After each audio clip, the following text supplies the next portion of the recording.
नवरात्र म्हणजे उत्साह, भक्ती, नृत्य आणि जल्लोषाचा पर्व। प्रत्येक वर्षी लाखो लोक गरबा, दांडिया आणि नृत्यात सहभागी होतात। पण या उत्सवाच्या रंगात कधी कधी दुःखद घटना घडतात, ज्यामुळे आपण सावध होणं आवश्यक आहे। नुकतीच वसई येथे एक हृदय पिळवटून टाकणारी घटना घडली। फक्त वर्षांच्या फाल्गुनी शहा या महिला गरबा खेळताना अचानक कोसळल्या आणि काही क्षणांतच त्यांचं आयुष्य संपलं। हा प्रसंग केवळ त्यांच्यासाठीच नव्हे तर त्यांच्या कुटुंबियांसाठी आणि संपूर्ण समाजासाठी एक धक्कादायक धडा ठरतो। आपल्याला वाटतं की हृदयविकाराचा झटका फक्त वृद्ध लोकांनाच येतो, पण आता परिस्थिती वेगळी आहे। बदलती जीवनशैली, ताणतणाव, असंतुलित आहार आणि व्यायामाचा अभाव यामुळे मध्यमवयीनच नव्हे तर तरुण लोकांमध्येही हृदयविकाराचा धोका झपाट्याने वाढत आहे। नृत्य, खेळ किंवा कोणतीही शारीरिक मेहनत घेताना हृदयावर अचानक मोठा ताण येतो आणि त्याचा परिणाम जीवघेणा ठरू शकतो। फाल्गुनी शहा यांच्यासोबत घडलेली घटना हेच वास्तव अधोरेखित करते। मित्रांनो, या घटनेतून मिळणारा इशारा असा की आनंदाच्या वातावरणातही आपण आपल्या आरोग्याबाबत निष्काळजी राहू नये। हृदयविकाराची सुरुवातीची लक्षणं ओळखणं, आपली फिटनेस लेव्हल जाणून घेणं आणि शारीरिक श्रम करताना योग्य ती काळजी घेणं अत्यंत गरजेचं आहे। आज आपण ह्या व्हिडिओमध्ये हृदयविकाराची महत्त्वाची लक्षणं, हृदयावर ताण येण्याची मुख्य कारणं आणि विशेषतः गरबा किंवा इतर नृत्य व्यायाम करताना कोणत्या खबरदारी घ्यायला हव्यात याबाबत सविस्तर चर्चा करणार आहोत। नंबर 1, हृदयविकाराचा झटका अचानक काय येतो? गरबा, दांडिया किंवा जिम मध्ये शारीरिक हालचाल करताना शरीराची प्रचंड ऊर्जा खर्च होत असते। हृदयाला नेहमीपेक्षा जास्त रक्तपुरवठा करावा लागतो। जर हृदयात आधीपासूनच अडथळा असेल, रक्तवाहिन्यांमध्ये ब्लॉकेजेस असतील किंवा उच्च रक्तदाबाची समस्या असेल तर ही अचानक केलेली मेहनत हृदयाला पेलवता येत नाही। या अवस्थेमुळे हृदयावर तीव्र दाब येतो आणि हृदयविकाराचा झटका येण्याची शक्यता वाढते। विशेषतः 40 वर्षांवरील लोकांसाठी ज्यांना मधुमेह, लठ्ठपणा किंवा कोलेस्ट्रॉलची समस्या आहे त्यांच्याकरिता हे अत्यंत धोकादायक ठरू शकतं। अनेक वेळा शरीर आपल्याला आधीच संकेत देत असतं, पण आपण त्याकडे दुर्लक्ष करतो। छातीत जडपणा किंवा दडपण, छातीत कळा येणे, श्वास घेण्यास त्रास होणे, घाम येणे, मळमळ किंवा अचानक थकवा येणे, काही वेळा हलक्या वेदना किंवा अपचनासारखी लक्षणं दिसू शकतात। या चेतावणी संकेतांना दुर्लक्ष केल्यास आयुष्य धोक्यात येऊ शकतं।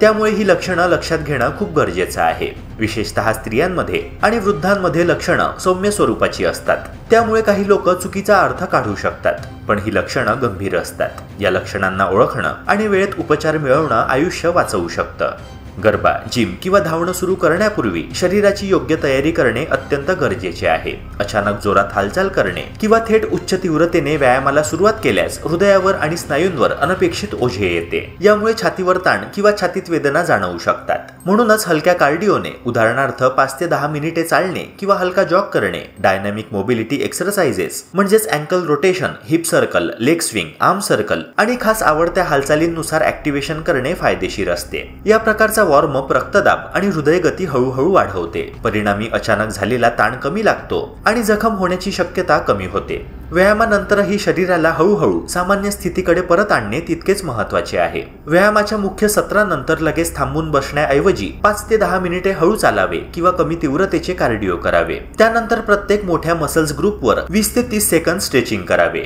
या कूलडाऊन प्रक्रियेमुळे हृदयगती आणि रक्तपुरवठा सुसंगतपणे कमी होतो, रक्ताचे जमणे टाळले जाते आणि स्नायूंमधील थकवा आणि कडकपणा कमी होण्यास मदत होते। तसेच व्यायामाची तीव्रता हळूहळू वाढवली पाहिजे। अनट्रेन्ड लोक, नवोदित आणि वयोवृद्धांनी लगेच अत्यधिक ताण देऊ नये। प्रोग्रेसिव्ह इंटेन्सिटी आणि प्रशिक्षक किंवा डॉक्टरांचे मार्गदर्शन हा सुरक्षित मार्ग आहे। आहार आणि आरोग्य स्थितीवर लक्ष ठेवणे हा तिसरा महत्त्वाचा पैलू आहे। तेलकट, तळलेले व प्रोसेस्ड अन्न टाळून ताज्या भाज्या, फळे, संपूर्ण धान्य, कडधान्य, कमी सॅच्युरेटेड फॅट असलेले प्रोटीन व पौष्टिक फॅट्स वाढवावेत। मीठ आणि कोलेस्ट्रॉल नियंत्रित ठेवणे हृदयविकाराचा धोका कमी करण्यास मदत करते। व्यायामाच्या आधी हलका पण पचन सुलभ नाश्ता आणि पुरेसे हायड्रेशन कायम ठेवावे। व्यायामानंतर प्रोटीन व कार्बोहायड्रेट्स यांचे संतुलित सेवन करावे। जर एखाद्याला हृदयविकाराचा किंवा उच्च रक्तदाबाचा त्रास असेल तर व्यायाम सुरू करण्यापूर्वी डॉक्टरांचा सल्ला घेऊन आवश्यक तपासण्या करणे अनिवार्य आहे। व्यायामादरम्यान छातीतील दाब, श्वास घेण्यास अतिअडचण, जोरदार चक्कर, बेहोशीची भावना किंवा असामान्य धडधड असल्यास ताबडतोब थांबून वैद्यकीय मदत घ्यावी। शेवटी योग्य तयारी, संतुलित आहार आणि स्वतःच्या शरीराच्या मर्यादेची जाणीव ठेवूनच व्यायाम करणे हेच दीर्घकालीन आरोग्यासाठी शाश्वत आणि सुरक्षित युक्ती आहे। नंबर 2, अचानक झटका आल्यास काय करावं? अचानक हृदयविकाराचा झटका हा जीवघेणा ठरू शकतो, पण त्वरित योग्य पद्धतीने दिलेली मदत रुग्णाचं आयुष्य वाचवू शकते. झटका आल्यानंतर सर्वप्रथम रुग्णाला आरामदायक स्थितीत बसवा किंवा झोपवा आणि तात्काळ आपत्कालीन क्रमांक 108 किंवा जवळच्या रुग्णालयाशी संपर्क साधा. श्वास थांबणे किंवा बेशुद्धी आल्यास वेळ न दवडता CPR सुरू करणे महत्त्वाचे आहे. CPR मुळे हृदय थांबले तरीही मेंदूपर्यंत रक्त आणि ऑक्सिजनचा पुरवठा सुरू राहतो. तसेच जेथे AED उपलब्ध असेल तेथे यंत्र वापरून वेळेत शॉक दिल्यास हृदय पुन्हा कार्यरत होण्याची शक्यता वाढते. जितका जास्त विलंब होईल तितका मृत्यूचा धोका अधिक वाढतो.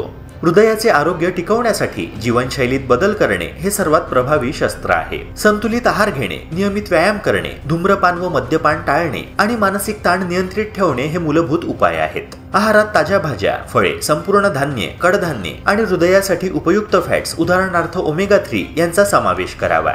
तेलकट, तळलेले आणि साखरयुक्त पदार्थ टाळल्यास कोलेस्ट्रॉल व रक्तदाब नियंत्रणात राहतात. तसेच मधुमेह, उच्च रक्तदाब आणि लठ्ठपणा असणाऱ्या व्यक्तींनी अधिक दक्ष राहून नियमित तपासण्या करणे अत्यावश्यक आहे. वर्षातून किमान एकदा हृदयाची सविस्तर तपासणी केल्यास आजाराची लवकर ओळख होऊन धोका कमी करता येतो. गरबा, जिम किंवा इतर शारीरिक क्रियाकलाप करताना उत्साहात शरीराच्या मर्यादांचा विसर पडतो, पण यामुळेच हृदयावर अचानक ताण येऊन धोका निर्माण होतो. म्हणूनच व्यायाम सुरू करण्यापूर्वी योग्य वॉर्मअप करणे, व्यायामादरम्यान पाणी प्यायची काळजी घेणे आणि व्यायामानंतर कूलडाऊन करणे अत्यावश्यक आहे. उत्सवात किंवा रोजच्या जीवनात हृदयविकाराचा धोका टाळायचा असेल तर सजग राहून जीवनशैली सुधारावी आणि थकवा, छातीत दाब, श्वास घेण्यास अडचण अशा लक्षणांकडे दुर्लक्ष करू नये. कारण वेळेत लक्ष दिल्यास आणि योग्य उपाययोजना केल्यास अचानक होणाऱ्या हृदयविकारापासून आपले आणि आपल्या प्रियजनांचे प्राण वाचू शकतात. मित्रांनो, जर तुम्हाला हा व्हिडिओ उपयुक्त वाटला असेल तर लाईक करा, शेअर करा आणि सबस्क्राईब करायला विसरू नका. भेटूया पुन्हा एका नव्या व्हिडिओसह. जय हिंद, जय महाराष्ट्र.